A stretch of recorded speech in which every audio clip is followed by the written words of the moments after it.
귀한 찬양 감사합니다. 늘 헌신하시는 이대열 찬양단에게도 감사를 드립니다. 우리는 지금 교회적으로 교회 창립주일부터 추수감사주일까지 감사고백 70일을 보내고 있는 중입니다. 교역자실을 중심으로 준비가 본격화되고 있습니다. 그러다 보니까 감사가 늘 화제의 중심에 오르게 됩니다. 사실은 감사한 마음보다도 사역 때문에 오르는 주제입니다. 그런데도 감사가 풍성해지는 것을 느끼게 됩니다.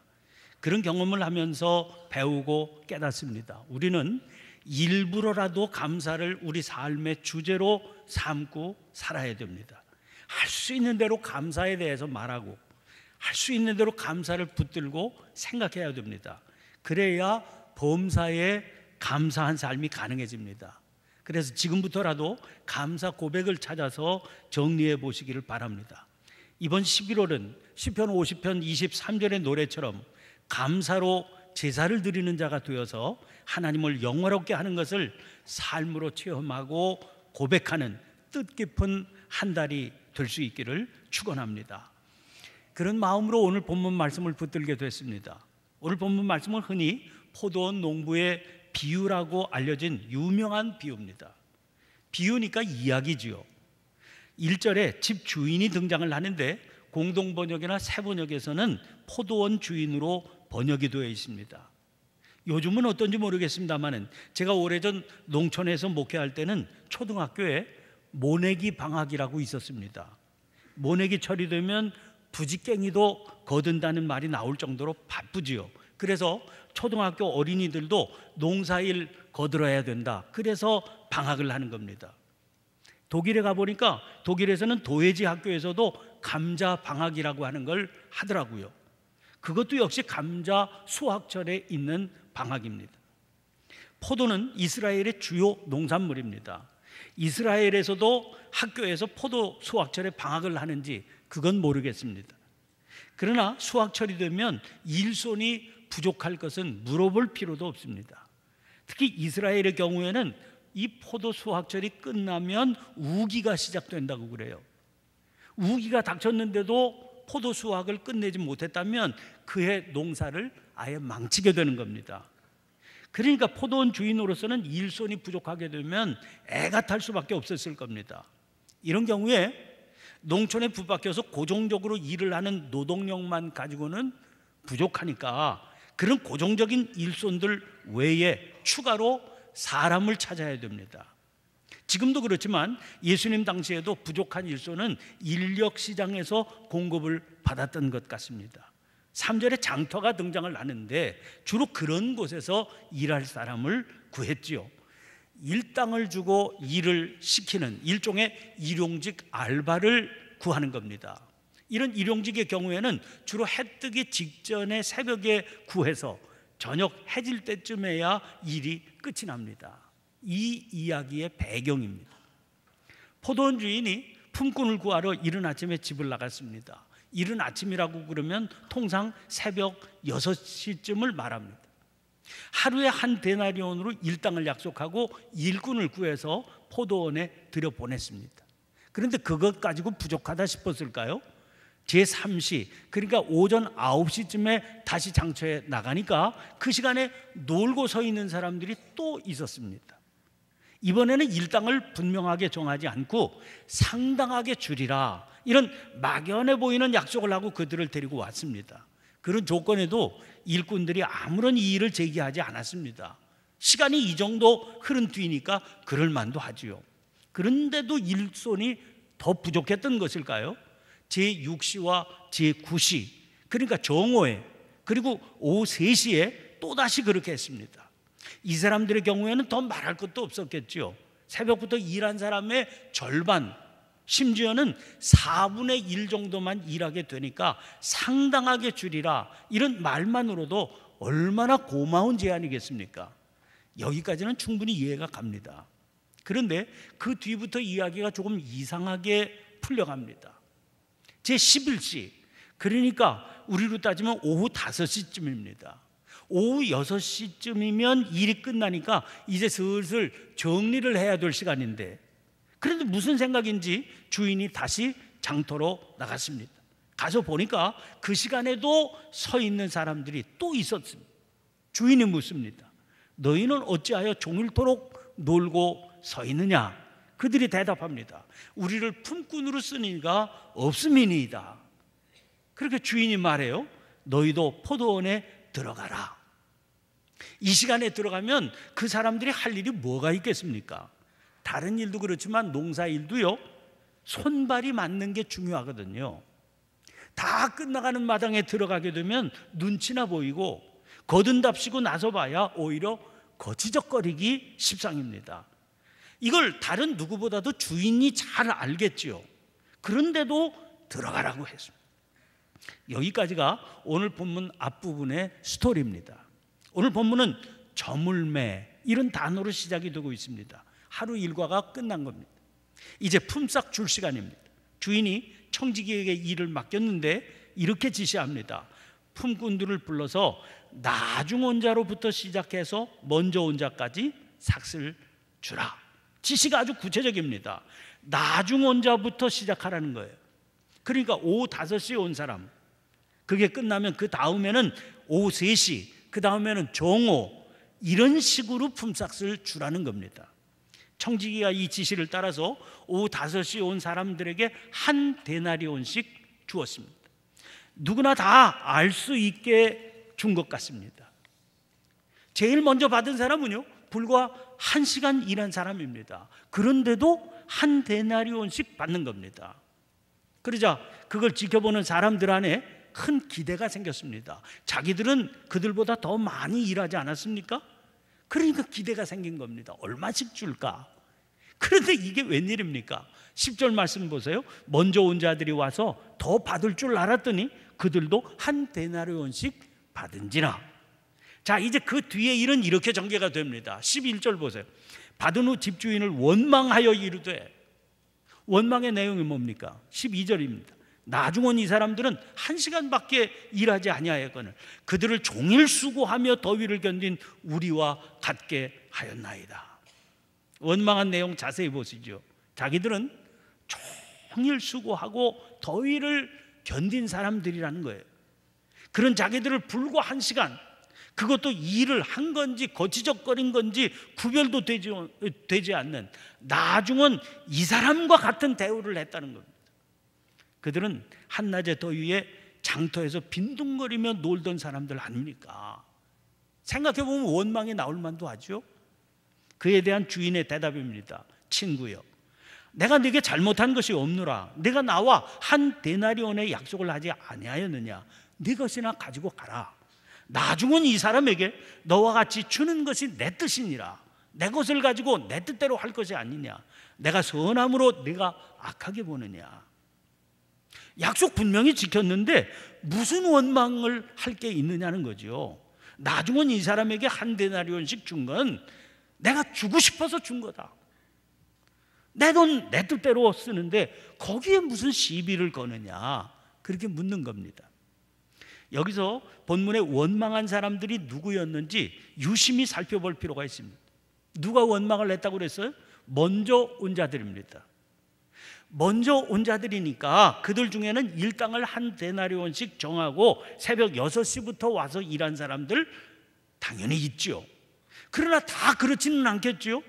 그 중에는 오전 9시나 정오에 온 사람, 심지어 오후 3시에 온 사람도 들어있는 겁니다. 정확히 구별이 안 되어 있는 것을 보면 그들 모두가 한결같이 원망을 했던 것 같아요. 사실 새벽 6시부터 일한 사람들을 빼고는 정한 일당도 없었던 사람들입니다. 그저 상당하게 줄이라, 이런 막연한 약속만 있었던 겁니다. 그러니까 이 사람들에게는 얼마를 주든 주인 마음인 겁니다.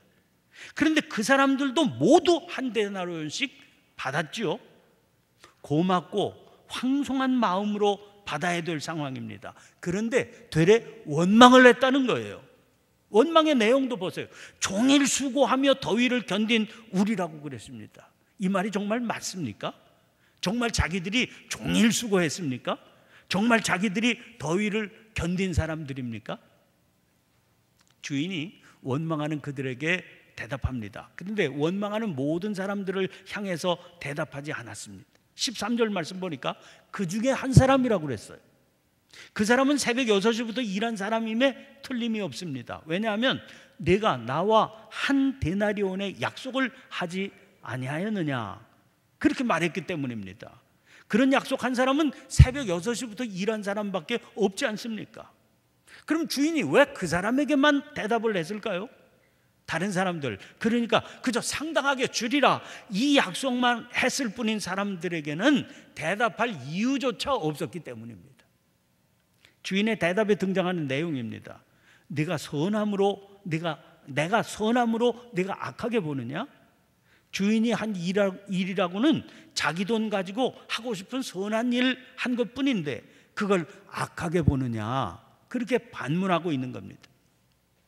학자들 중에는 주인의 이 말에 의문을 제시하는 사람들이 있습니다. 이 주인을 과연 선한 사람으로 볼 수 있느냐 하는 거지요.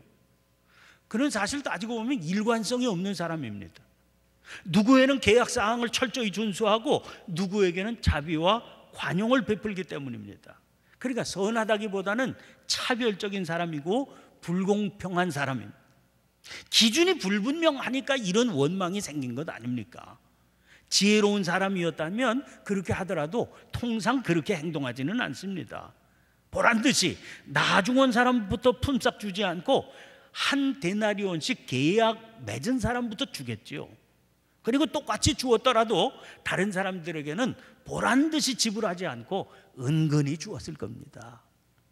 그런데 저는 주인의 선함이라고 하는 게 그가 지불한 금액에 있다, 그런 생각이 듭니다. 한 데나리온은 그 당시 한 사람의 하루 일당으로 알려져 있습니다. 요즘도요, 일당으로 사는 사람들을 가리켜서 하루 벌어 하루 먹는다, 그렇게 말하지 않습니까? 언젠가 막노동판에서 생계를 꾸려가는 그런 분과 만나서 얘기를 들었습니다. 제가 얘기를 들으니까 제가 생각했던 것보다 일당 액수가 크더라고요. 그런데 그분의 말이, 목사님, 일당은 월급이 아닙니다. 일당과 월급은 다르다는 거예요. 왜냐하면 일당은 공치는 날이 있기 때문입니다.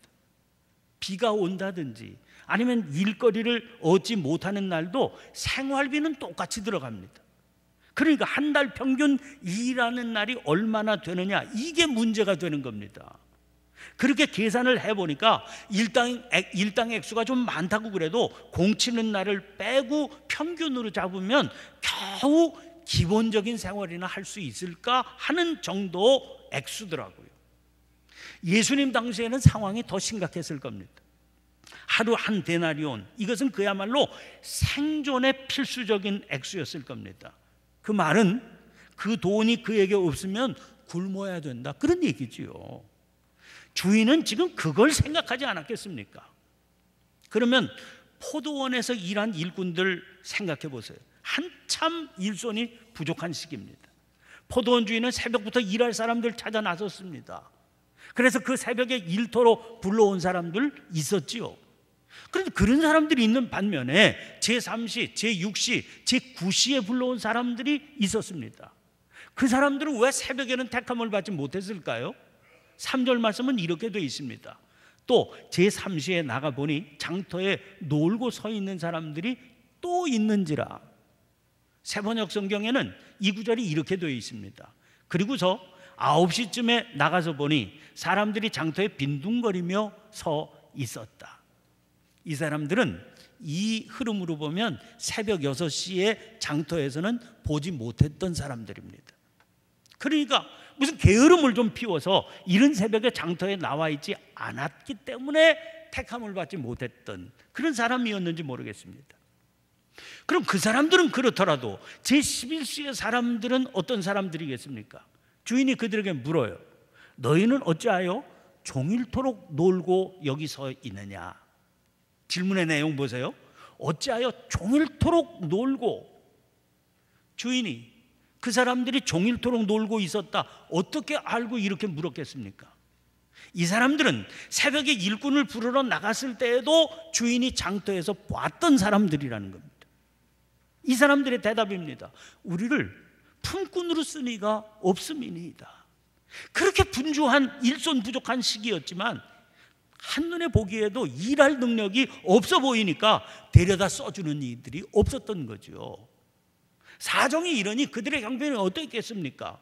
먹고 살 길이 막막했던 사람들이죠. 주인은 그들의 형편을 눈여겨보았던 것 같습니다. 그래서 제11시에는 일을 위해서가 아니라 아예 그 사람들에게 일당을 줘야 되겠다, 이런 작정을 하고 데리고 온 겁니다. 이게 주인의 선함이에요.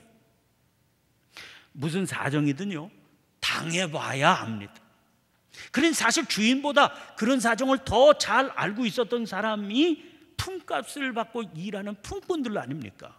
그러면 자기는 형편이 어려워서 도와주지는 못할 망정, 이런 사람인 줄 뻔히 알면서도 데려다 써주는 주인, 먹고 살아야 될 기본적인 생계비를 지불해 주는 주인을 참 고마운 분이다, 참 선량한 분이다, 그래야 품꾼들의 모습이 합당하지 않겠습니까? 그런데 그런 마음이기는커녕 원망을 했다는 거예요. 심지어 주인의 선함 때문에 기대하지 못했던 한 데나리온을 받았던 그 사람들까지도 원망을 했다는 겁니다. 결국 이게 비유의 핵심이죠. 예수님의 비유에 대해서 탁월한 연구 업적을 남긴 학자 가운데 예레미야스라고 하는 분이 있습니다. 그가 예루살렘 탈무드에 소개된 비슷한 비유를 소개하고 있습니다. 저명한 학자인 랍비 번 바르 하자라고 하는 사람은 28살의 젊은 나이에 요절을 냈습니다. 28살 나이에 세상 떠났는데도 저명한 학자라고 알려진 사람이니까 정말 천재, 대단한 사람이었죠. 그의 장례식 설교를 랍비 제라라고 하는 사람이 했습니다. 그런데 그가 한 설교 가운데 비유가 하나 등장을 하는데 예수님의 비유와 거의 동일합니다. 포도원 주인이 일꾼을 불러다 썼다는 겁니다. 그런데 이 설교에 등장하는 비유는 주님의 비유와 약간 차이가 있습니다. 일단 일당에 대한 약속이 없고요, 그리고 불과 2시간만 데려다 일한 사람이 있는데 그에게도 똑같은 일당을 주었다고 그랬어요. 일꾼들이 불평을 했죠. 불평하는 일꾼들에게 주인이 한 말이 있습니다.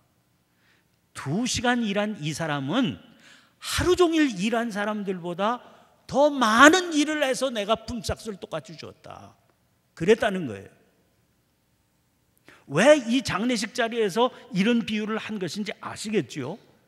요절한 랍비 번 바르 하자는 비록 남들보다 훨씬 짧은 생애를 살고 세상 떠났지만 누구보다도 더 많은 공적을 쌓았다, 이 말을 하고 싶었던 거예요.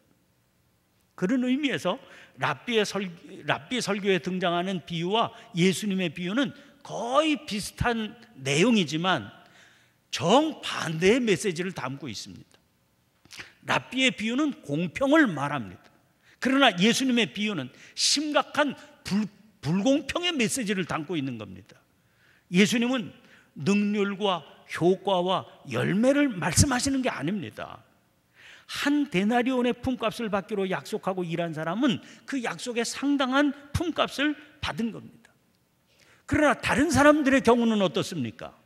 하루 품삯을 전부 다 받을 자격이 없습니다. 그저 주인의 선함 때문에 생계를 유지할 돈을 받았습니다. 그러니까 그들이 받은 건 삭시 아니에요. 그들이 받은 것을 은혜라고 말할 수 있습니다. 이 비유는 천국은 마치 이렇게 시작이 되고 있습니다. 공동 번역은 하늘나라는 이렇게 비유할 수 있다, 이렇게 되어 있습니다. 그러니까 천국, 즉 하나님 나라의 비유입니다. 그런데 이 비유를 통해서 확인되는 중요한 사실이 있어요. 그것은 천국은 무슨 공간의 개념이 아니라는 겁니다. 그보다는 마음의 상태입니다. 여기에 대해서 예수님 아주 분명하게 말씀하신 바 있죠. 누가복음 17장 20절 21절입니다. 바리새인들이 하나님의 나라가 어느 때에 임하나이까 묻거늘 예수께서 대답하여 이르시되 하나님의 나라는 볼 수 있게 임하는 것이 아니요 또 여기 있다 저기 있다고도 못하리니 하나님의 나라는 너희 안에 있느니라.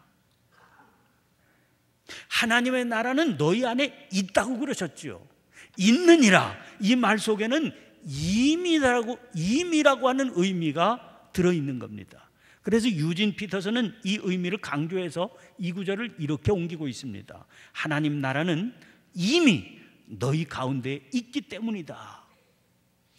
이미 너희 가운데 있다고 그랬으니까 우리는 이미 허락된 하나님 나라에서 지금 살고 있다, 그런 말씀 아닙니까?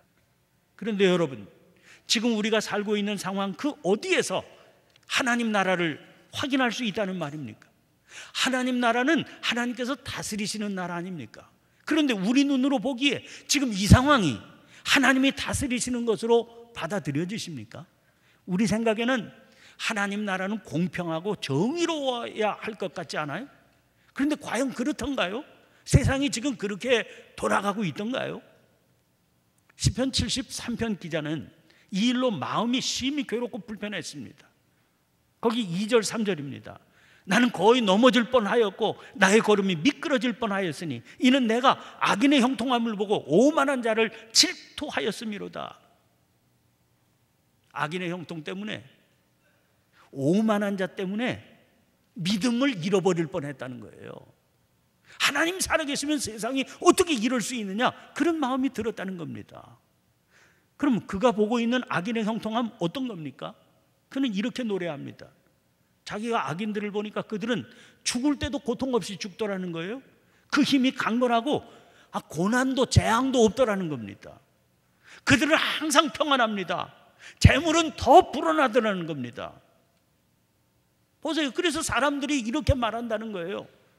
73편 11절을 세번역으로 보니까 이렇게 되어 있습니다. 하나님인들 어떻게 알 수 있으랴? 가장 높으신 분이라고 무엇이든 다 알 수가 있으랴. 세상 돌아가는 걸 보니까 하나님이 돌아가는 걸 모르고 계세요 지금. 그래서 이 지경이라는 겁니다. 그런데 여기서 중요한 사실 한 가지를 확인할 필요가 있습니다. 지금 이런 불평과 원망을 털어놓는 이 사람의 자기 인식이에요. 그는 자기 자신을 어떤 존재로 받아들이고 있을까요? 자기는 하나님을 진실한 마음으로 믿고 따르는 사람이다, 이렇게 규정하고 있는 겁니다. 자기는 선한 사람이다. 그런데 정당한 대우를 받지 못하는데, 그러지 못한 저런 사람들이 불공평하게 넘치는 대우를 받고 있다. 그래서 불평과 원망이 터져 나오는 것 아닙니까? 그런데 이 시의 뒷부분으로 가니까 내용이 사뭇 달라집니다. 22절 23절입니다.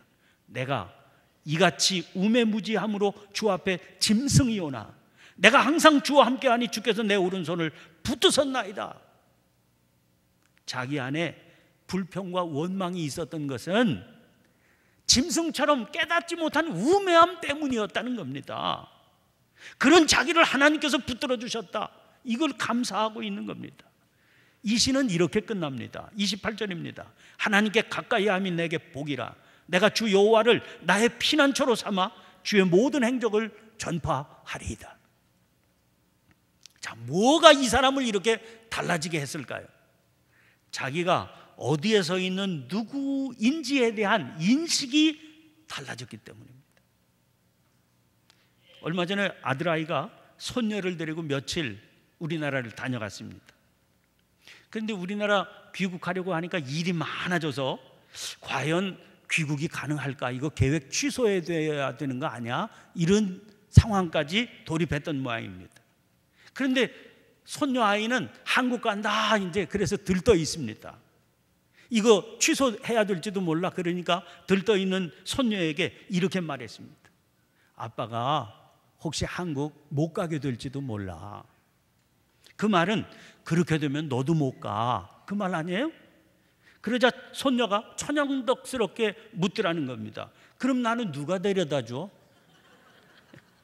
손녀는요 순전히 자기 입장에서만 생각합니다. 그러니까 자기가 한국 가는 것 때문에 아빠도 데려다 주러 한국 가는 걸로 그렇게 생각하고 있습니다. 여러분, 그러나 그건 그 아이의 생각일 뿐입니다. 그런데 우리도요 이 아이처럼 생각할 수 있습니다. 자, 여러분은 주님의 비유에 등장하는 사람 가운데서 여러분이 어떤 사람에 해당되는 것 같습니까? 포도원 주인이야 당연히 하나님이시겠죠. 그렇다고 우리가 청지기도 아닌 것 같죠? 그러면 주인의 처사를 원망하는 사람이거나 아니면 한 일도 없으면서 하루 품값을 받은 사람, 둘 중 하나 아닙니까? 이 비유가 하늘나라 비유라고 그랬어요. 둘 중에서 누가 천국 누리는 사람입니까? 여러분은 어디에 서고 싶으세요? 오늘 본문 앞 19장에는 어려서부터 계명을 완벽하게 지켰다고 자부하는 부자 청년이 등장합니다. 그러나 그는 근심하며 주님 앞을 떠났다고 그랬습니다. 그 뒤에 베드로의 발언도 등장하지요. 이렇게 말합니다. 우리가 모든 것을 버리고 주를 따라 싸운데 그런즉 우리가 무엇을 얻으리이까? 이 19장의 마지막 구절인 30절이 오늘 이 비유의 마지막 말씀과 똑같습니다. 그러나 먼저 된 자로서 나중되고 나중된 자로서 먼저 될 자가 많으니라. 다시 묻습니다. 여러분은 먼저 된 자입니까? 아니면 나중된 자입니까? 그걸 우리가 어떻게 가려낼 수 있을까요? 하나님께서 공평하지 않으신 건 분명합니다. 그런데 그 하나님이 공평하지 않으시다는 게 여러분에게 불평과 원망으로 다가오십니까? 아니면 하나님이 불공평하셔서 너무나 감사하다, 감사의 제목으로 다가오십니까? 그리고 이 둘 중 누가 천국 누리며 사는 사람이겠습니까? 여러분은 진실로 어떤 사람으로 살아가고 싶으신가요? 기도하겠습니다. 은혜로우신 하나님, 죄와 허물로 죽었던 저희들에게 새 생명 허락하셔서 하나님의 자녀가 되게 하셨습니다. 자기의 공로가 아니라 주님께서 십자가 위에서 흘리신 보배로운 피로 이루신 은혜입니다. 입술로는 이 사실을 늘 고백하고 살면서도 깨닫지 못하는 사이에 저희들은 자기의 공로를 내세울 때가 많았습니다. 그때마다 저희들 안에 일어나던 불평과 원망의 정체를 보게 해 주시옵소서. 감사가 만드는 기적의 한 달을 목표로 70일의 여정을 살아가는 가운데 있습니다. 말씀의 깨달음을 통해 저희의 모습을 보게 해주시고 그 깨달음으로 감사함 가운데 허락하신 하나님 나라의 기쁨을 맛보는 저희들이 되게 해 주시옵소서. 날마다 어리석은 저희들을 말씀으로 인도하여 진리 가운데 거하게 하시는 예수님 이름으로 기도하옵나이다. 아멘. 아멘.